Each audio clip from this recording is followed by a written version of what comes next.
Welcome to Bedtime Stories. My name is Stephanie. I work at Branch Books, and today I'm going to read you Miss Rumphius, The Story and Pictures by Barbara Cooney. The Lupine Lady lives in a small house overlooking the sea. In between the rocks around her house grow blue and purple and rose-colored flowers. The Lupine Lady is little and old, but she hasn't always been that way. I know. She's my great aunt, and she told me so. Once upon a time, she was a little girl named Alice who lived in a city by the sea.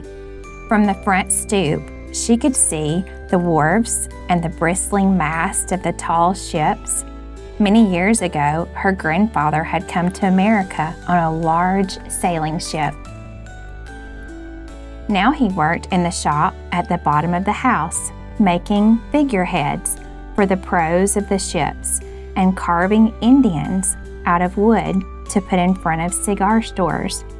For Alice's grandfather was an artist. He painted pictures too of sailing ships and places across the sea. When he was very busy, Alice helped him put in the skies. In the evening, Alice sat on her grandfather's knee and listened to his stories of faraway places. When he had finished, Alice would say, "When I grow up, I too will go to faraway places. And when I grow old, I too will live beside the sea." "That is all very well, little Alice," said her grandfather, "but there is a third thing you must do." "What is that?" asked Alice. "You must do something to make the world more beautiful," said her grandfather. "All right," said Alice, but she did not know what that could be. In the meantime, Alice got up and washed her face and ate porridge for her breakfast. She went to school and came home and did her homework, and pretty soon she was grown up. Then my great Aunt Alice set out to do 3 things she had told her grandfather she was going to do. She left home and went to live in another city, far away from the sea and the salt air. There she worked in a library, dusting books and keeping them from getting mixed up, and helping people find the ones they wanted. Some of the books told her about faraway places. People called her Miss Rumphius now. Sometimes she went to the conservatory in the middle of the park. When she stepped inside on a wintry day, the warm, moist air wrapped itself around her, and the sweet smell of jasmine filled her nose. "This is almost like a tropical isle," said Miss Rumphius, "but not quite." So Miss Rumphius went to a real tropical island where people kept cockatoos and monkeys as pets. She walked on long beaches, picking up beautiful shells. One day she met the Bapa Raja, king of a fishing village. "You must be tired," he said. "Come into my house and rest." So Miss Rumphius went in and met the Bapa Raja's wife. The Bapa Raja himself fetched a green coconut and cut a slice off the top so that Miss Rumphius could drink the coconut water inside. Before she left, the Bapa Raja gave her a beautiful mother-of-pearl shell on which he had painted a bird of paradise and the words, "You will always remain in my heart." "You'll always remain in mine too," said Miss Rumphius. My great aunt, Miss Alice Rumphius, climbed tall mountains where the snow never melted. She went through jungles and across deserts. She saw lions playing and kangaroos jumping, and everywhere she made friends she would never forget. Finally, she came to the land of the lotus eaters, and there, getting off a camel, she hurt her back. "What a foolish thing to do," said Miss Rumphius. "Well, I've certainly seen faraway places. Maybe it's time to find my place by the sea."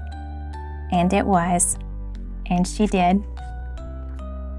From the porch of her new house, Miss Rumphius watched the sun come up. She watched it cross the heavens and sparkle on the water, and she saw it set in glory in the evening. She started a little garden among the rocks that surrounded her house, and she planted a few flower seeds in the stony ground. Miss Rumphius was almost perfectly happy. "But there's still one more thing I have to do," she said. "I have to do something to make the world more beautiful." "But what?" "The world already is pretty nice," she thought, looking out over the ocean. The next spring, Miss Rumphius was not very well. Her back was bothering her again, and she had to stay in bed most of the time. The flowers she had planted the summer before had come up and bloomed in spite of the stony ground. She could see them from her bedroom window, blue and purple and rose-colored. "Lupines," said Miss Rumphius with satisfaction. "I have always loved lupines the best. I wish I could plant more seeds this summer so that I could still have more flowers next year." But she was not able. After a hard winter, spring came. Miss Rumphius was feeling much better. Now she could take walks again. One afternoon, she started to go up and over the hill where she had not been in a long time. "I don't believe my eyes," she cried when she got to the top, for there on the other side of the hill was a large patch of blue and purple and rose-colored lupines. "It was the wind," she said as she knelt in delight. "It was the wind that brought the seeds from my garden here, and the birds must have helped." Then Miss Rumphius had a wonderful idea. She hurried home and got out her seed catalogs. She sent off to the very best seed house for 5 bushels of lupine seed. All that summer, Miss Rumphius had her pockets full of seeds. She wandered over fields and headlands sowing lupines. She scattered seeds along the highways and down the country lanes. She flung handfuls of them around the schoolhouse and the back of the church. She tossed them into hollows and along the stone walls. Her back didn't hurt her anymore at all. Now some people called her that crazy old lady. The next spring, there were lupines everywhere. Fields and hillsides were covered with blue and purple and rose-colored flowers. They bloomed along the highway and down the lane. Bright patches lay around the schoolhouse and the back of the church. Down in the hollows and along the stone walls grew the beautiful flowers. Miss Rumphius had done the third, the most difficult thing of all. My great-aunt Alice, Miss Rumphius, is very old now. Her hair is very white. Every year, there are more and more lupines. Now they call her the Lupine Lady. Sometimes my friends stand with me outside her gate, curious to see the old lady who planted the fields of lupines. When she invites us in, they come slowly. They think she's the oldest woman in the world. Often she tells us stories of faraway places.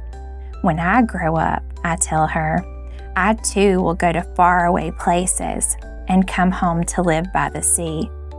That is all very well, little Alice, says my aunt, but there's still a third thing you must do. What is that? I ask. You must do something to make the world more beautiful.